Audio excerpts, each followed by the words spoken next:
ठाकूरजी, तुमचा पक्ष सर्वात मोठा पक्ष बिहारमध्ये जर ठरला, काही वेळात ते स्पष्ट होईलच, तर मग भाजपवर तुमचा दबाव आणखी वाढणार.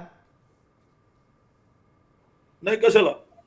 आमचं काय आजपासून तर काय कॉन्ट्रोवर्सी आहे का? काय अजिबात काही नो कॉन्ट्रोवर्सी, नो कॉन्फ्रंटेशन, नाही, नथिंग. पण सरकार स्थापन करण्याची वेळ आली तर काय महत्वाची खाती तुम्ही मागणार, मुख्यमंत्री पद पण तुम्हीच मागणार. असं आजपर्यंत झालेलं नाही हो, आजपर्यंत झालेलं नाहीये.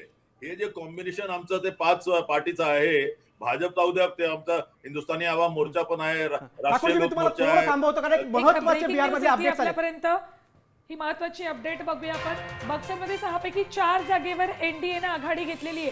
6 पैकी 2 जागांवर आरजेडीला आघाडी आहे.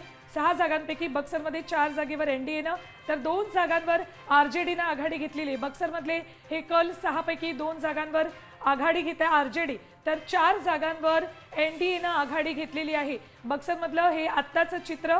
तर पासवानांच्या एलजेपीला आरजेडीला धोबीपछाड दिलेला आहे. 17 पैकी 12 जागांवर लोजपा पुढे. लोजपा एनडीएत आपल्या आल्यामुळे महागठबंधन लोक जनशक्ती पार्टीला आता खूप फायदा होतोय. लोजप एनडीएत आल्यामुळे महागठबंधनला एक कुठेतरी फायदा झालेला असं म्हणू शकतो. पासवानांच्या लोजपचा आरजेडीला हा धोबीपछाड आहे.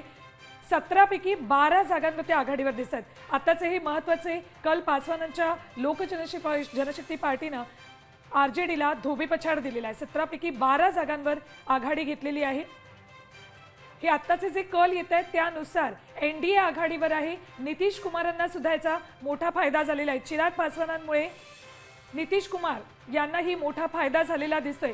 सुरुवातीचे जे कल हाती येत होते त्यानुसार लोक जनशक्ती पार्टीकडे एकही जागा येत नाही असं वाटत होतं. मात्र आता लोक जनशक्ती पार्टीमुळे नितीश कुमारांना सुद्धा फायदा झालेला दिसतोय. एनडीए जवळपास 160 जागांवर आघाडीवर असल्याचं सध्या तरी दिसतंय.